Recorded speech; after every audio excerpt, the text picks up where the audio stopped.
अर्णव राज्य के एक छोटे से गांव में विवेक नाम का एक सीधा साधा, मेहनती और ईमानदार किसान अपनी पत्नी राधा के साथ खेत में बैठा हुआ था। देखो, हमारी फसल इस साल बहुत अच्छी होगी, विवेक ने मुस्कुराते हुए कहा। हाँ, क्योंकि मेरी मेहनत के साथ साथ मेरे खेत की जमीन पर तुम्हारी मेहनत का पसीना भी शामिल है, राधा। राधा ने स्नेह से उत्तर दिया। हाँ, सारे गांव में केवल तुम ही मेहनती और ईमानदार हो। तुम्हारे पास जमीन तो कम है, लेकिन तुम्हारा दिल बहुत बड़ा है। कुछ देर बाद दोनों पति पत्नी घर चले गए। मैं तुम्हें एक बात बताना तो भूल ही गई, राधा ने कहा। घर में लकड़ियां खत्म हो गई हैं। विवेक ने चिंतामुक्त होकर कहा।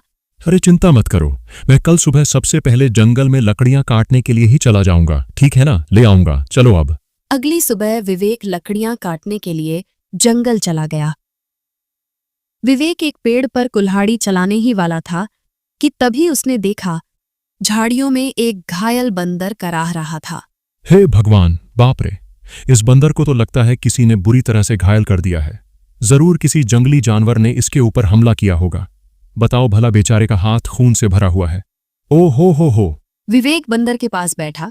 काश तू बोल सकता तो बता सकता कि तेरी तकलीफ कहाँ है। फिलहाल तो तेरे हाथ में खून दिख रहा है, लेकिन जिस तरह से तू दर्द से तड़प रहा है ना, बाप रे, तकलीफ तो कहीं और ही है। उसी समय वहां एक साधु आ पहुंचा। कौन हो तुम और बंदर से क्या बातें कर रहे हो? साधु ने पूछा। प्रणाम साधु महाराज, मैं तो बस लकड़ियां काटने के लिए जंगल में आया था। इस घायल बंदर को देखा तो इसके ऊपर तरस आ गया। लगता है किसी जंगली जानवर ने हमला किया है इसके ऊपर।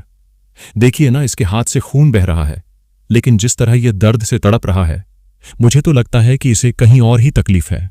विवेक ने बताया। साधु ने मुस्कुराते हुए कहा। हम बहुत कम इंसान होते हैं जिनके मन में जानवरों के प्रति इंसानियत होती है। रुको। ओम। इतना बोलकर साधु मंत्र पढ़ने लगा।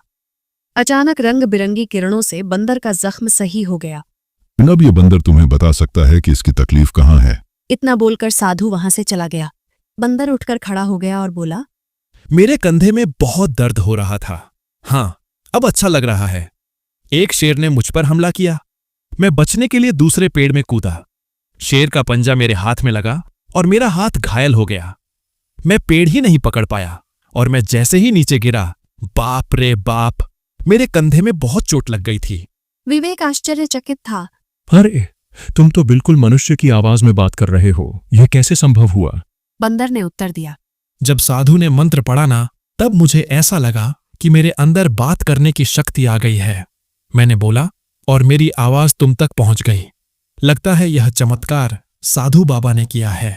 हाँ, अच्छा ये बताओ, तुम मेरे घर पे चलोगे? विवेक ने पूछा। हो, अब तुमने मेरी जान बचाई है, तो अब तो मैं तुम्हारे साथ ही चिपक गया हूं। मतलब मैं तुम्हारे साथ ही रहूंगा। और क्योंकि मैं इंसानों की तरह बात करने लगा हूं, तो मैं बंदरों से अब तो अलग हो गया हूं ना। क्या करूंगा उन बंदरों के साथ रहकर? अब तुमसे बातें करूंगा जी भर के। चलो, तुम मेरा कोई अलग नाम भी रख सकते हो। बताओ, मेरा क्या नाम रखोगे? बंदर ने उत्साह से कहा। विवेक हंसा। बड़े मजे की बातें करते हो तुम। चलो ठीक है, मैं तुम्हें आज से चिराग कह के पुकारूंगा। क्यों, कैसा नाम है? अच्छा नाम है ना? हाँ, अच्छा नाम है। चलो, घर चलते हैं। अरे, ये जंगल से तुम बंदर को क्यों पकड़ लाए? राधा ने घर आकर चिराग को देखकर पूछा। विवेक ने पूरी घटना राधा को बताई। क्या वास्तव में बंदर बात कर सकता है? राधा ने अविश्वास से पूछा। अरे, तुम स्वयं पूछ लो, विवेक ने कहा। मेरा नाम चिराग है। विवेक ने मेरी जान बचाई है और अब मैं उसका साथी हूं। साथी क्या, अब तो मैं तुम्हारे परिवार का हिस्सा हूं। चिराग ने कहा। राधा आश्चर्य में पड़ गई। समय बीतने लगा। चिराग की मौजूदगी घर में नई जान ले आई थी। धीरे धीरे चिराग राधा के काम में हाथ बटाने लगा। चिराग अब विवेक का सच्चा साथी बन चुका था। एक दिन चिराग विवेक से बोला। विवेक, अब मैं भी तुम्हारे साथ खेत में चलूंगा। क्या करूंगा घर में बैठे बैठे? मुझे भी चलना है। अरे चिराग, खेत का काम आसान नहीं होता, बहुत मेहनत लगती है। क्या करोगे तुम वहां पे? अरे क्या करूंगा? क्या मैं भी तुम्हारे साथ मेहनत करूंगा। और क्या मुझे कम मेहनती समझा है क्या? हम बस डर यह है कि गांव वालों ने तुम्हें बोलते हुए देख लिया ना, तो वो न जाने क्या समझेंगे। चिराग ने उत्साह से कहा। अरे पर जब मैंने तुमसे पहली बार बात की थी तो क्या तुम डरे थे क्या? बताओ। विवेक ने मुस्कुराते हुए कहा। देखो चिराग, मैं दुनिया को जानता हूं। हर कोई मेरे जैसा नहीं होता है जो तुम्हें समझ सके। ओहो, मुझे दुनिया से क्या है लेना देना? मुझे तो तुम्हारे संग है रहना। मेरा मतलब यह है कि मुझे बस तुमसे मतलब है, क्योंकि मैं तुम्हारा साथी हूं। विवेक मुस्कुराया और अगले दिन चिराग को साथ लेकर खेत चला गया। कुछ ही दिनों में चिराग ने खेती की हर बात सीख ली। अब वो विवेक का सच्चा मददगार बन गया था। विवेक, अरे आज की मिट्टी तो बहुत भारी लग रही है। चिराग ने कहा। चिराग, अब तो तू पक्का किसान बन गया है, मिट्टी का भी फर्क समझने लगा है। विवेक ने कहा। चिराग की बात अब गांव में फैलने लगी थी और यह बात आखिरकार पहुंची राजकुमार के कानों तक, जो उस इलाके का शक्तिशाली जमींदार था। क्या विवेक के घर एक बंदर है जो इंसानों की तरह बोलता है? राजकुमार ने पूछा। हाँ जमींदार साहब, मैं खुद देख चुका हूं। अरे मैंने तो उसे बोलते हुए सुना भी है। पहली बार तो मैं डर गया था। उसके साथी बलदेव ने बताया। अरे भैया, तो फिर उस बंदर को लेकर तमाशा करना चाहिए, उससे तो बड़ी अच्छी कमाई होगी। राजकुमार ने कहा। ये बात आपने बिल्कुल पते की कही जमींदार साहब। राजकुमार की हंसी कुछ देर चली, फिर वो गंभीर हो गया। इस विवेक की जमीन पर मेरी नजर बहुत समय से है। बाकी सब तो मेरे कर्जदार बन चुके हैं, पर यह ससुरा विवेक यह कभी झुका ही नहीं। उसकी जमीन बहुत उपजाऊ है। नहीं, बलदेव ने बताया। बंजर में भी फसल उग जाती है। अरे इसमें मिट्टी का कोई खेल नहीं है बलदेव। उसकी किस्मत और सितारे बुलंद हैं, पर जिस दिन वो सितारे गिरेंगे ना, उसी दिन यह खेत मेरा होगा और विवेक मेरे कदमों में होगा। देख लेना तुम। समय ऐसे ही बीतने लगा। एक दिन विवेक और चिराग जब खेत से घर लौटे तो आंगन में बैठी राधा को देखकर दोनों के चेहरे पर चिंता की रेखाएं खींच गईं। अरे राधा, क्या हुआ? ये कैसी खांसी है? विवेक ने पूछा। कुछ दिनों से खांसी हो रही है, अब तो दिन ब दिन और भी बढ़ती जा रही है। राधा ने बताया। विवेक, इसे नजरअंदाज मत करो। किसी अच्छे वैद्य को तुरंत बुलाना चाहिए। चिराग ने सुझाव दिया। विवेक ने देर न करते हुए गांव के एक अनुभवी वैद्य को बुला लिया। वैद्य ने राधा को ध्यान से देखा। विवेक, देखो, इन्हें एक विचित्र बीमारी हो गई है। अगर समय पर इलाज ना मिला तो यह जानलेवा हो सकती है। हाँ, नहीं नहीं वैद्य जी, आप तो इलाज शुरू कीजिए, मैं कोई कसर नहीं छोड़ूंगा। विवेक ने दृढ़ता से कहा। उस दिन से विवेक का सारा धन अपनी पत्नी के इलाज में लगने लगा। हफ्तों बीतते गए और एक दिन ऐसा आया जब उसकी सारी जमा पूंजी खत्म हो गई। उस दिन विवेक घर पर अकेला बैठा था। ऐसे उदास मत बैठिए, मैं अपने आप ठीक हो जाऊंगी। राधा ने कहा। ऐसा मत कहो राधा, मैं तुम्हें इस हालत में नहीं देख सकता। विवेक ने दर्द से कहा। तो अब क्या करोगे? जो कुछ था सब तो मेरे इलाज में लगा दिया। अब तो बीज खरीदने तक के पैसे नहीं बचे। विवेक सिर झुकाए बैठा था। तभी चिराग तेजी से दौड़ता हुआ आया। विवेक, हिम्मत मत हारो। तुम्हारे 2 भाई इस गांव में रहते हैं और तुमसे ज्यादा धनी भी हैं। उनसे मदद क्यों नहीं मांगते हो? हैं? विवेक को यह बात ठीक लगी। उसी शाम वो चिराग को साथ लेकर अपने बड़े भाई अमित के घर गया। हो विवेक, क्यों भाई आज हमारे घर का रास्ता कैसे भूल गए हैं? अमित ने व्यंग्य से कहा। भैया, राधा की बीमारी के बारे में तो अब गांव में सब जानते हैं। मैंने जो कुछ कमाया सब इलाज में लग गया। अब कुछ धन की जरूरत है भैया। विवेक ने याचना की। तुम तो जानते हो मेरी फसल इस बार खराब हुई है।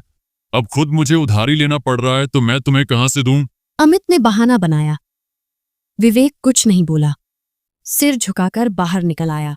अरे वो झूठ बोल रहा था विवेक। मैंने उसके चेहरे को देखा है, वो देना ही नहीं चाहता था। चिराग ने कहा।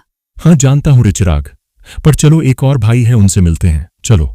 अब दोनों रमेश के घर पहुंचे। रमेश ने दरवाजा खोला और विवेक को देखकर चौंक गया। ओ विवेक, आज भाई की याद कैसे आ गई? रमेश ने कहा। भैया, मेरी पत्नी राधा बहुत बीमार है, थोड़ा सा धन चाहिए इलाज के लिए। क्या?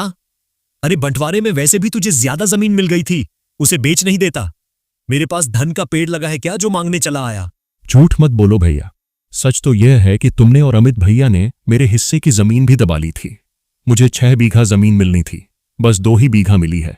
2 बीघा। रमेश ने गुस्से से कहा। अरे निकल जा यहां से। अगर कर्ज लेना है तो जमींदार के पास जा, मुंह उठा के चले यहां से, भाग यहां से। कैसे भाई हैं तुम्हारे विवेक? एक भी मदद को तैयार ही नहीं है। चिराग ने कहा। हाँ, इस दुनिया में इंसान ऐसे ही होते हैं, मतलबी, अपना पराया कुछ नहीं देखते। विवेक ने उदासी से कहा। चिराग ने पूछा। तो अब क्या करोगे? क्या जमींदार के पास जाओगे? हाँ, मजबूरी है चिराग। मैं नहीं जाना चाहता था, इसीलिए तुम्हारे कहने पर भाइयों के पास गया। अब तुम ही बताओ मेरे पास और क्या रास्ता बचा है, बताओ। अगले दिन विवेक और चिराग जमींदार राजकुमार की हवेली में जा पहुंचे। उम्मीद उसे कम थी, मगर अपनी पत्नी की खातिर उसने खुद को झुका दिया था। मैं जानता था विवेक, एक ना एक दिन तू चलकर मेरी हवेली में जरूर आएगा भैया। राजकुमार ने घमंड से कहा। आपने बिल्कुल सही कहा था मालिक। जब तक इसकी किस्मत चमक रही थी तब तक बहुत अकड़ में चलता था। अब देखो कैसा मुरझाए मुरझाए सा खड़ा है। बलदेव ने कहा। चिराग ने राजकुमार को रोका और बोला, ए जमींदार, तुम्हें किसी की हालत का मजाक उड़ाने का हक नहीं है। लोग तुम्हारा सम्मान करते हैं, तुम्हें भी दूसरों का सम्मान करना चाहिए, समझे? हे बदरवा, बकवास बंद कर। तू इंसानों की तरह बोलता है, इसका मतलब यह नहीं है कि तू इंसान बन गया है, समझा? हाँ भैया विवेक, बताओ बताओ क्यों आए हो? क्या बताएं? आपको तो सब पता है, मेरी पत्नी बीमार है, सारा धन इलाज में चला गया, कुछ धन की आवश्यकता है। विवेक ने कहा। अच्छा, धन चाहिए तो भैया मेरी शर्तें सुन लो। ब्याज 50% और बदले में कुछ गिरवी रखना होगा। राजकुमार ने अपनी शर्त रखी। अब मेरे पास कुछ बचा है क्या जो गिरवी रखूं? जो सोने के आभूषण थे वो भी इलाज में बिक चुके हैं। विवेक ने कहा। अरे है ना, क्यों नहीं है? तेरे पास 2 बीघा जमीन है भैया, उसे गिरवी रखो। वक्त पर कर्ज चुकाएगा तो जमीन तेरी वरना मेरी, सीधा हिसाब। बोलो भैया। राजकुमार ने कहा। विवेक सोच में पड़ गया। उसे अपनी पत्नी का जीवन बचाना था, मगर कीमत बहुत बड़ी थी। अरे ये तो सरासर अन्याय है। तुम किसी की मजबूरी का फायदा उठा रहे हो। ऐसे तो विवेक कभी कर्ज ही नहीं चुका पाएगा। चिराग ने गुस्से से कहा। विवेक, पहले तो तू इस अपने पालतू बोलने वाले बंदर को ले जा यहां से, नहीं तो मेरा मन बदल गया तो हो गया तेरा काम। जब से आया है पट्टर पट्टर पट्टर पट्टर, चुप कर। राजकुमार ने चिराग को धमकाया। विवेक चलो मेरे साथ, ये कर्ज मत लो, चलो। चिराग ने विवेक से कहा। चिराग, मेरे पास अब और कोई चारा नहीं है। विवेक ने निराशा से कहा। अरे तुम बस चलो तो, मैं तुम्हारी मदद करूंगा ना। हाँ चलो मेरे साथ। विवेक चिराग के साथ चला गया। हवेली के भीतर जमींदार और बलदेव गुस्से से खौल रहे थे। ए मालिक, विवेक तो हाथ से निकल गया। बलदेव ने कहा। अरे चिंता मत कर बेटा, मजबूरी उसे फिर लौट आएगी। कितना दूर जाएगा वो? राजकुमार ने कहा। विवेक चिराग के साथ घर पर आ पहुंचा और चिराग तुरंत वहां से चला गया। शाम तक चिराग लौटकर नहीं आया। विवेक और राधा की चिंता बढ़ने लगी। चिराग अब तक क्यों नहीं आया? कहीं जमींदार ने उसे कुछ कर तो नहीं दिया? अरे पता नहीं कहाँ गया, मेरा मन भी बड़ा बेचैन है। क्या चिराग लौटकर विवेक के लिए नई उम्मीद की किरण लाएगा, या जमींदार ने उसे पकड़ लिया है? देखने के लिए सब्सक्राइब करें AWW टून्स।